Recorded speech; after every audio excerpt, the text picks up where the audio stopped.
Hey, it's Yuka. I have been testing out the new M2 iPad Air and the M4 iPad Pro and have a video comparing them here.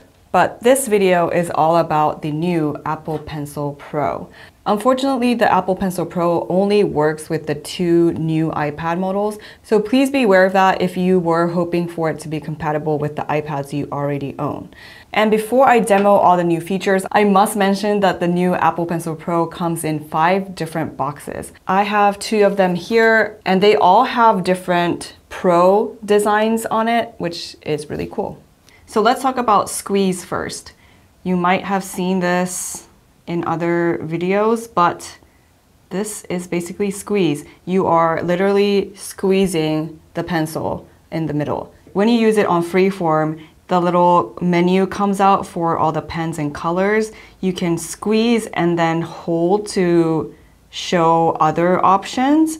You can choose different tools, change colors. There is an undo and redo button here as well, so let's just make some stuff, and then if you go back, you can press on this once to go back once, but you can also hold to go back all the way or forward. It has hover, so you can hover in different places. Let's say I'm hovering here and then squeeze. The menu comes out here, and if I take my hands off the screen and then redo it, it comes out in the same position. But if I bring my hand over here and hold here and then squeeze, the menu will come out where the pen was. Moving on to barrel roll. This feature is also new. Let me bring out this pen. It's like the calligraphy pen, I guess, fountain pen. You can see here that the pen tip, it's like a oblong shape. Before the barrel roll feature existed, if your pen was like this, you could only do fat lines vertically and then skinny lines horizontally. But now with barrel roll, you can just roll your pen to do whatever you want. This allows you to do like a bunch of things. So you could just, have your line go like that and draw some funky lines, and you can use it for calligraphy. So if your pen was like this, this is when the pen tip was this way. But if your pen tip was this way, your calligraphy will look very different, and that's really fun to experiment with. You can even do like a vertical placement like this and just have fun with it. The next one is called double tap. So when you double tap, you can see here that some things are changing. Right now I have the double tap to go back to another tool that I've used before, or maybe the eraser. I have to check the settings. When you double tap, there is a little haptic feedback now. It's very subtle, but you can definitely feel the haptic feedback, and you know that you have correctly done the double tap. Let's go to the settings and see what I can change in the settings. If you go to the Apple Pencil settings, you can change a bunch of things here. So going back to the squeeze, I had it to show tool palette, but you can change it to anything else. You can even turn it off if you like. And the funny thing is that there is a shortcut button, which is really interesting. When you set a shortcut, let's say you want to start a recording. When I squeeze, recording starts. You can have voice memos whenever you like. Another fun thing is that you could even do studio lights, which is mapped to these lights. So let's try it. I'm gonna squeeze in 3, 2, 1.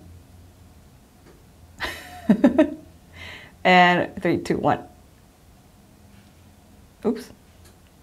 Okay, so that took a moment, but essentially you can map it to any button. So it becomes kind of like the action button on the iPhone 15 Pros. It could be useful, it could be silly. If you think of something that could be really useful, let me know because this is all I could do right now.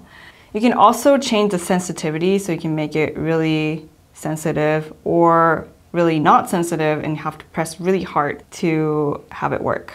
Another thing is you can also change your double tap. So right now I had it to switch between current tool and eraser, but you could do switch between current tool and last use, or show color palette, show ink attributes, or you could even turn this off. You can also allow it to only work when it's hovering. You could be double tapping anywhere. It could trigger when you don't intend it to. If that keeps happening, you can turn this one on, and now when you double tap while hovering, it will work.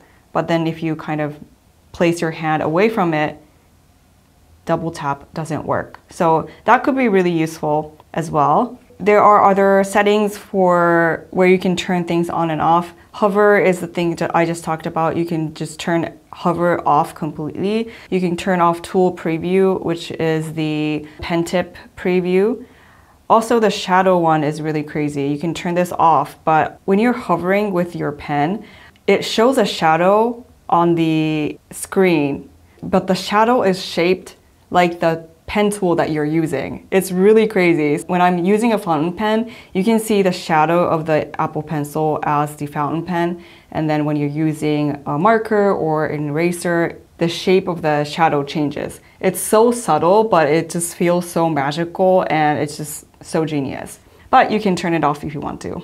Haptics you can also turn off, so if you don't want the haptic feedback, you can turn that off. And yeah, that's pretty much all of the new settings here on the Apple Pencil Pro.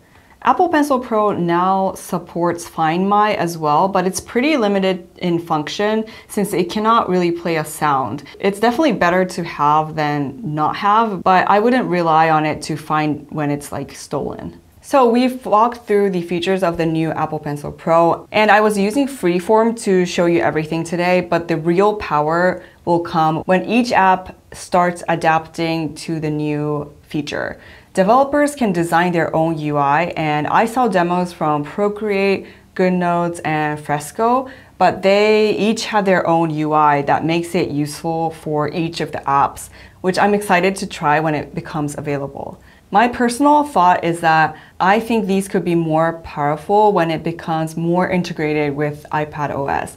Currently, the squeeze menu is basically only useful on drawing apps, but it could be controlled more freely to bring up like contextual menus from anywhere, kind of like the right click on a mouse. That could be really useful. In this current state, I think it could be most useful for iPad artists who use something like a left-hand device for shortcuts. With the right integrations on the app side and configurations, Apple Pencil Pro might be able to replace that. So that was a quick overview of the new Apple Pencil Pro. Let me know if you like this video and subscribe for more videos on tech and creativity. See you in the next one. Bye!